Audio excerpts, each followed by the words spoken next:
Hello दोस्तों, I'm Jayesh Karda, educator for JEE Mathematics. This video is for the 12th class CBSE Mathematics students. There is a latest news from CBSE. CBSE ने recent में sample papers release किए हैं of all the subjects. And अगर मैं mathematics की बात करूं तो pattern जो है paper का वो completely change हो चुका है. So in this video I would be talking about the new pattern of mathematics paper. And जैसा कि सबको पता है in this year due to कोविड-19 situation few months back CBSE ने जो सिलेबस है वो भी रिड्यूस किया है. So I will be talking about that also कि कौन सी एनसीईआरटी की एक्सरसाइजेस हैं वो आपको नहीं करनी है एंड कौन सी में आपको ज़्यादा फोकस करना है. सो yes students, this year you have to face the changed pattern with reduced syllabus. This video is going to be very useful for you guys. तो चलिए देखते हैं. सबसे पहले हम ओल्ड पैटर्न देखते हैं सीबीएसई 2020 का. तो पहले जो था पेपर में 4 सेक्शंस आते थे, section A B C D. Section 1 में 1 मार्क्स के 20 क्वेश्चंस आते थे, जिसमें 10 मल्टी चॉइस क्वेश्चंस आते थे, 5 फिल इन द ब्लैंक्स आते थे और 5 वेरी शॉर्ट आंसर टाइप आते थे. एंड सेक्शन बी में 2 मार्क्स के क्वेश्चन आते थे, 6 क्वेश्चंस और ये शॉर्ट आंसर टाइप होते थे. सेक्शन सी में 4 मार्क्स के क्वेश्चन आते थे और ऐसे 6 क्वेश्चंस आते थे and these questions were of the type long answer type. And जो सेक्शन डी हुआ करता था वेरी लॉन्ग आंसर टाइप, ये 6 मार्क्स के क्वेश्चन हुआ करते थे और ऐसे 4 क्वेश्चन आते थे. तो इन ऑल 36 क्वेश्चन आते थे अब तक. एंड टोटल जो पेपर हुआ करता था 80 मार्क्स का हुआ करता था. यस, 20 मार्क्स जो होते थे वो इंटरनल असेसमेंट के होते थे. But as per the new pattern of CBSE 2021 में ये पैटर्न आने वाला है.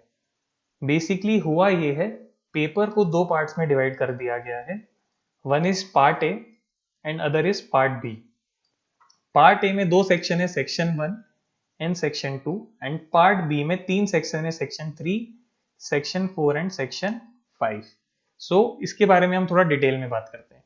अब पार्ट है, इसमें सेक्शन 1 में 1 मार्क्स के 16 क्वेश्चंस है. 1 मार्क्स के कितने क्वेश्चन है? 16. और ये क्वेश्चंस कैसे हैं? वेरी शॉर्ट आंसर टाइप, मतलब ये 1 लाइनर रहेंगे. ठीक है. एंड इसी पार्ट ए में सेक्शन 2 है जिसमें 1 मार्क के क्वेश्चन रहेंगे. अब यहाँ पे इन्होंने कैसे क्वेश्चंस इंट्रोड्यूस किए हैं? Case study based multi choice questions. So this is the new thing जो कि सीबीएसई ने इंट्रोड्यूस की है पहली बार.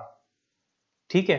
तो इन दिस सेक्शन हमें 2 केस स्टडीज मिलेगी जिसपे 5-5 क्वेश्चंस रहेंगे. ठीक है. इन 5 मल्टी चॉइस क्वेश्चंस में से हमें कोई से 4 क्वेश्चन अटेम्प्ट करने और हर क्वेश्चन जो रहेगा वो 1 मार्क का रहेगा, है ना. नेक्स्ट स्लाइड में मैं आपको ये भी बताऊंगा कि किस तरह के क्वेश्चन जो है केस स्टडी पे सीबीएसई ने सैंपल पेपर में दिए हैं. ठीक है. So next is part B. Part B में 3 सेक्शन है, section 3, section 4 and section 5. Section 3 में 2 मार्क्स के 10 क्वेश्चन है जो कि शॉर्ट आंसर टाइप है. एंड सेक्शन 4 में 3 मार्क्स के 7 क्वेश्चन है लॉन्ग आंसर टाइप. बट आप देख सकते हैं कि जब ओल्ड पैटर्न में 3 मार्क के क्वेश्चन नहीं आते थे, कौन से आते थे? 4 मार्क के क्वेश्चन आते थे. एंड सेक्शन 5 में 5 मार्क्स के क्वेश्चन है और वो 3 क्वेश्चन हैं. आप देख सकते हैं पहले जो long answer type, very long answer type question आते थे वो 6 मार्क्स के आते थे. न्यू पैटर्न में अब वो 5 मार्क्स के आएंगे एंड ऐसे 3 क्वेश्चन आएंगे. So number of questions as per the new pattern 44 होंगे. एंड यस अगेन जो टोटल पेपर होगा आपका, सब्जेक्टिव पेपर होगा, वो 80 मार्क्स का होगा. एंड यस 20 मार्क्स पहले जैसे इंटरनल असेसमेंट के रहेंगे जिसमें आपके वाइवा के मार्क्स रहेंगे, यूनिट टेस्ट के मार्क्स रहेंगे, आपके फाइल मेकिंग के मार्क्स रहेंगे उसमें. So there is a major change in the pattern. आप सब लोग देख सकते हैं यहाँ पे case study type of question जो है न्यू इंट्रोड्यूस किए गए हैं. ठीक है. So let's see what is the difference in the old and new pattern. तो ओल्ड पैटर्न में जो नंबर ऑफ क्वेश्चंस आते थे 36, अब वो बढ़ा के कर दिए गए हैं 44. ओल्ड पैटर्न में जो क्वेश्चंस आते थे वो आते थे 1 मार्क, ठीक है, 2 marks, 4 marks and 6 marks. But new pattern में 1 मार्क क्वेश्चन है, 2 मार्क क्वेश्चन है एंड 3 मार्क क्वेश्चन है. तो यस, जो 4 मार्क क्वेश्चन है उन्हें रिड्यूस करके 3 मार्क का बनाया गया है एंड 6 मार्क का क्वेश्चन जो है उसे रिड्यूस करके बनाया गया है 5 मार्क का. So yes, you can see number of questions भी बढ़ाए गए हैं. So yes students, you can expect जो पेपर है लेंदी हो सकता है। सो इस बार जो तैयारी है वो अच्छे से करनी पड़ेगी। You have to go in detail, ठीक है। And as per the new pattern, नई कैटेगरी ऑफ क्वेश्चंस को इंट्रोड्यूस किया गया है, जो है case study based multi choice questions. मैं आपको दिखाऊंगा भी। एंड यस, इस वीडियो के डिस्क्रिप्शन में मैंने सारी लिंक्स जो है वो अटैच करी है। Revised syllabus, deleted syllabus, latest sample paper, latest marking scheme as per that paper, है ना। आपको कहीं भी जाने की जरूरत नहीं है, मैंने सारी चीजें इस वीडियो के डिस्क्रिप्शन में अटैच कर दी है। अब हम ये देखते हैं कि जो सीबीएसई ने case study based multi correct questions introduce किए हैं वो किस तरह से किए हैं। यही सैंपल पेपर के ही मैंने क्वेश्चंस जो हैं वो पिक किए हैं। This was the case study problem number 1। थोड़ा सा प्रॉब्लम देख भी लेते हैं। An architect designs a building for a MNC, ठीक है। The floor consist of a rectangular reason, ठीक है, ये फ्लोर की बात कर रहा है, ठीक है, विथ सेमी सर्कुलर एंड्स। तो ये जो इसके एंड्स हैं ये सेमी सर्कुलर है, ठीक है। Having perimeter of 200 metre shown below. अब इस पे बेस्ड उसने 5 मल्टी करेक्ट क्वेश्चंस पूछे हैं। इन 5 में से कोई से आपको 4 आंसर करने हैं। तो जैसे यहाँ पे मैंने सिर्फ 2 ही दिखाए हैं, आप पूरा पेपर जो है वो चेक कर सकते हैं, मैंने डिस्क्रिप्शन में लिंक दे रखी है। सो आप देख सकते हैं इसमें क्वेश्चन जो है वो कैसा दे रखा है। The extra area generated if the area of the whole floor is maximised. So yes, this case study problem जो ये गिवन था सैंपल में, तो ये कैलकुलस बेस्ड था। This was calculus based case study, ठीक है। नेक्स्ट केस स्टडी प्रॉब्लम जो गिवन था वो प्रोबेबिलिटी पे गिवन था। आप देख सकते हो कि इन ये जो कटिंग है ये उस सैंपल पेपर की ही है, ठीक है। आप देख सकते हो जो सेकंड केस स्टडी प्रॉब्लम है इसमें क्या गिवन है कि in office 3 employees Vinay, Sonia and Iqbal process incoming copies of a certain form. Vinay processes 50% of the forms, Sonia processes 20% and Iqbal the remaining of 30% of the forms. Vinay has an error rate of 0.06, Sonia has an error rate of 0.04, Iqbal has an error rate of 0.03। अब इस information पे based, इस case study पे based आपको जो नीचे दिए गए क्वेश्चन है उनको आंसर करना है। अगेन यहाँ पे भी 5 क्वेश्चन गिवन है, आपको उनमें से कोई से 4 आंसर करने हैं और हर क्वेश्चन 1 मार्क का है। तो जैसे यहाँ पे उन्होंने एक कंडीशनल प्रोबेबिलिटी का क्वेश्चन बनाया है, एक टोटल प्रोबेबिलिटी पे क्वेश्चन बनाया है। This case study problem was probability based. ये स्टूडेंट्स, अब आपको जो तैयारी है थोड़ा केयरफुली करनी पड़ेगी, बिकॉज होता ये था कि कॉमन सबकी सीबीएसई की प्रिपरेशन की स्ट्रैटेजी यही होती थी, वो प्रीवियस ईयर्स के सारे क्वेश्चंस कर लेते थे प्रैक्टिस एग्जाम के पहले। But due to the new category of questions अब आपको थोड़ा और डिटेल में जाना पड़ेगा वाइल प्रिपेयरिंग। एंड मेरा एक्सपीरियंस ये कहता है कि जो एक केस स्टडी आएगा वो कैलकुलस बेस्ड ही आएगा, बिकॉज यू नो 12th में मेजरली कैलकुलस ही होता है। एंड जो सेकेंड केस स्टडी होगा that may be probability based, that may be probability based, that may be based on matrices, that may be based on vector और that may be based on 3D। तो ये तो confirm है, एक case study जो है वो calculus से आएगा एंड जो सेकंड केस स्टडी है इनमें से किसी टॉपिक पे बन सकता है, ठीक है। अब हम रिड्यूस्ड सिलेबस की भी बात कर लेते हैं।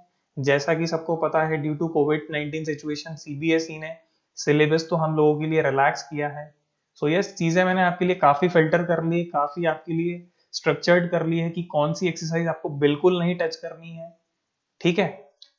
These are the deleted syllabus for the following chapters, और ये एक्सरसाइज एंड ये क्वेश्चन जो है वो आपको बिल्कुल सॉल्व नहीं करने हैं, ठीक है। मैं यहाँ पे कुछ कुछ इंपॉर्टेंट चीजें भी आपको बताते जाऊंगा कि इन चैप्टर्स में आपको कौन से सब टॉपिक्स पे ज्यादा फोकस करना है। जैसे रिलेशन फंक्शन की मैं बात करूं, composite function and inverse of a function हटा दिया गया है, ठीक है। तो एक्सरसाइज 1.3, 1.4 और मिसलेनियस के ये क्वेश्चंस आपको नहीं करने हैं। तो अब मेजरली जो आपको रिलेशंस एंड फंक्शंस पे फोकस करना है वो करना है आपको इक्विवेलेंस रिलेशन पे। कंफर्म क्वेश्चन आप देख सकते हैं, equivalence relation and 1 1 and onto function, 1 1 and onto function पे क्वेश्चन आने की बहुत ज़्यादा चांसेस है। ठीक है, इनवर्स ट्रिग्नोमेट्री फंक्शन तो भाई चैप्टर ही पहले ही छोटा हुआ करता था, अब उन्होंने 80% और चैप्टर हटा दिया है। सारी प्रॉपर्टीज जो है वो आईटीएफ की उन्होंने हटा दिए हैं। ग्राफ भी आपको इनवर्स ट्रिग्नोमेट्रिक फंक्शंस का जो है वो नहीं देखना है।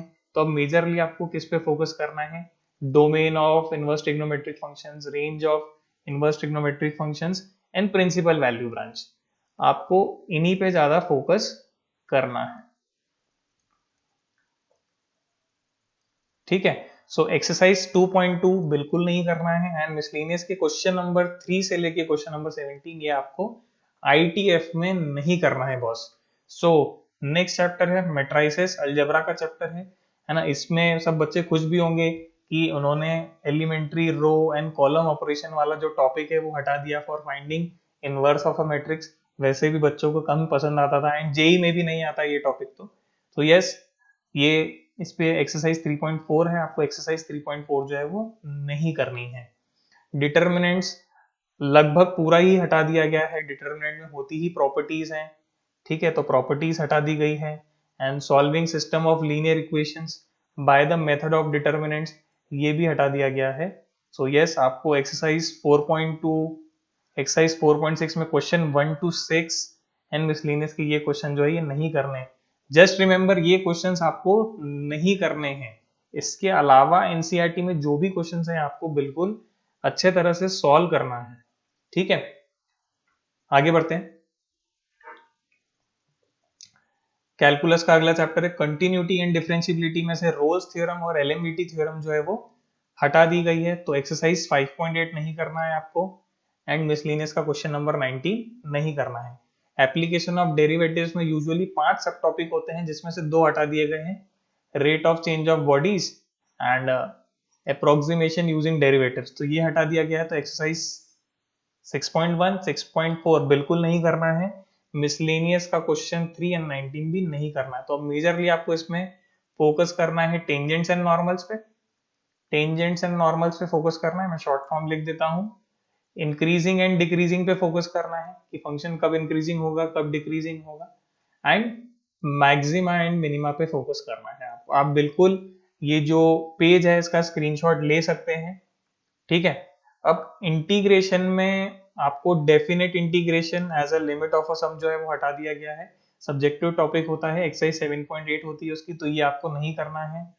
Integration of the type square root of quadratic, linear into square root of quadratic in numerator, अब ये भी आपको नहीं करना है। तो एक्सरसाइज 7.7 और जो बुक के लास्ट में सप्लीमेंट्री मटेरियल होता है वो भी नहीं करना है, जो कि इंटीग्रेशन का पोर्शन में है।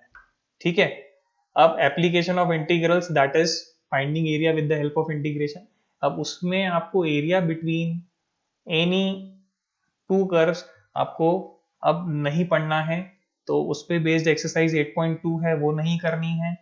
एंड मिसलेनियस के क्वेश्चन 12, 18, 19 नहीं करना है। तो बेसिकली अब इस चैप्टर में जो आने वाला है ये आएगा area bounded by the function with X axis और area bounded by the function with Y axis ही आएगा। तो काफी सिंपल हो गया है सिलेबस, आप कह सकते हैं कि 30% रिड्यूस हो गया है। बट यस रिमेंबर, पैटर्न भी चेंज हो गया है। अब जितना भी सिलेबस बचा है, 70% सिलेबस बना है, आपको बहुत अच्छे से पढ़ना पड़ेगा। ठीक है, बिकॉज आप जो सीन क्वेश्चन है प्रीवियस ईयर्स के, जरूरी नहीं है कि वो आएंगे। ठीक है, सो सीबीएसई ने पैटर्न में जो है वो इस साल प्ले किया है। नेक्स्ट देखते हैं, इंटीग्रल कैलकुलस का चैप्टर है डिफरेंशियल कैलकुलस। इसमें से फॉर्मेशन ऑफ डिफरेंशियल इक्वेशन वाला जो सेक्शन है वो हटा दिया गया है। तो एक्सरसाइज 9.3 नहीं करना है। मिसलेनियस में क्वेश्चन 3 एंड 5 नहीं करना है। वेक्टर्स में से छोटा सा सेक्शन ही हटाया है, स्केलर ट्रिपल प्रोडक्ट वाला, ये नहीं करना है। सो मिसलेनियस का क्वेश्चन नंबर सिर्फ 19 नहीं करना है। एंड वैसे भी जो स्केलर ट्रिपल प्रोडक्ट के क्वेश्चन थे वो सप्लीमेंट्री मटेरियल में ही गिवन थे लास्ट में, तो वो नहीं करना है। सप्लीमेंट्री मटेरियल लास्ट में होता है उस बुक के, है ना। सो वेक्टर्स जो चैप्टर है वो पार्ट 2 ऑफ एनसीईआरटी में होगा आपका।